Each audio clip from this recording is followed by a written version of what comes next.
Thank you for the invitation and the opportunity to share with you the great EGB project and the small initiatives we are carrying out. I'm Francesca Visentina, Chair of the Association European Greenbelt Italian Network. Within the EGB, the Association European Greenbelt Italian Network works together with the autonomous region of Friuli Venezia Giulia to build and valorize the EGB along the Italo-Slovenian border and in collaboration with the Slovenian partners.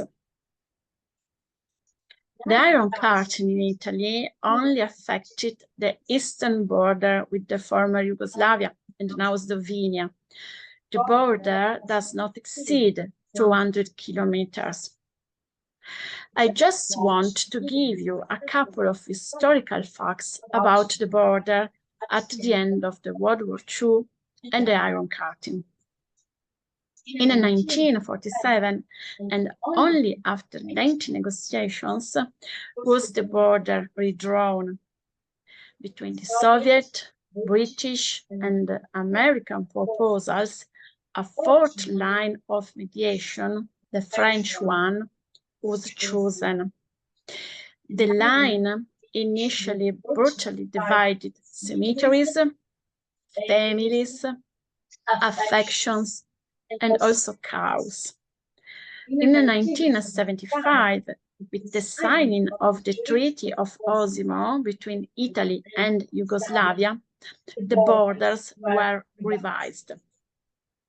In the meantime, the North Atlantic Treaty Organization defense system was beginning to build a large military infrastructure.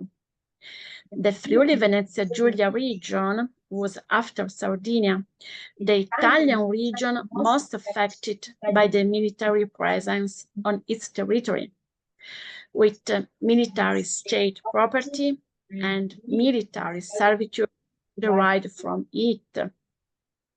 3 front lines were militarized. Overall, military areas reached 1.5% of the regional territory, and more than 50% of the Italian army was deployed to defend the borders. Paraphrasing an opera by Banksy, the Cold War threw flowers from its cannons. Our recent study, in fact, showed that compared to areas outside the EGB, the ecological value within the EGB is higher, and the ecological fragility is double. Now let's see what happens to some species, such as the wildcat. The upper map shows the distribution of the wildcat. The lower map, which you have already seen before, the distribution of military areas. The level of overlap is evident. Now let's see what happens to habitat-related species still present due to the existence of military servitude, because they are destined for powder magazines and tank camps.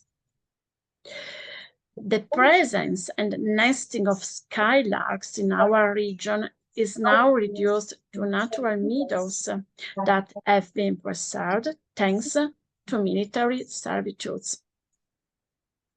Now let's see what happens to species linked to secret Cold War infrastructures, such as bunkers. This is exactly the topic of the project Restoring Biodiversity along the Italian Green Belt: forgotten bunkers, abandoned meadows, and disappearing ponds, realized with the financial support of the European Union. We plan to improve the suitability of abandoned Cold War bunkers, repurposing them into artificial hibernaculums and nursery for bats. We aim at carry out small-scale restoration actions on 6 hectares of eastern sub-Mediterranean dry grassland that were used as shooting range during the Cold War. Actions planned consist in removing some encroaching shrubs and trees and promoting traditional sheep grazing activities. The ponds are fundamental biodiversity habitats, including foraging sites for birds, and are breeding sites for amphibians of conservation concern. In addition to nature conservation activities, we carry out educational and tourism activities.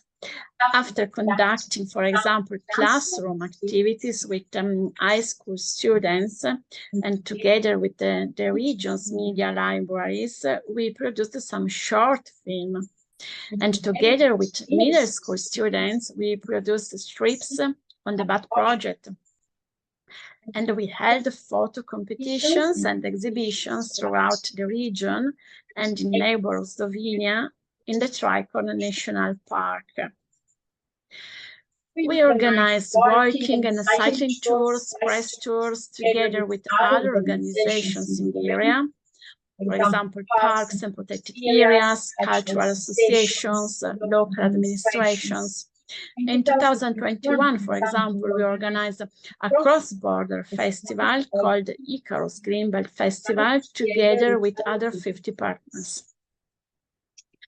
Finally, we would like to connect the Italian-Slovenian border to the existing Iron Karting Trail, a 10,400 kilometer long cycle path.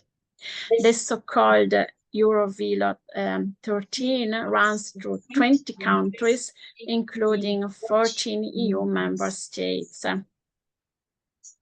Thanks to the projects, we are able to transform the iron karting into European green belt, always being in mind that borders separate and nature unites.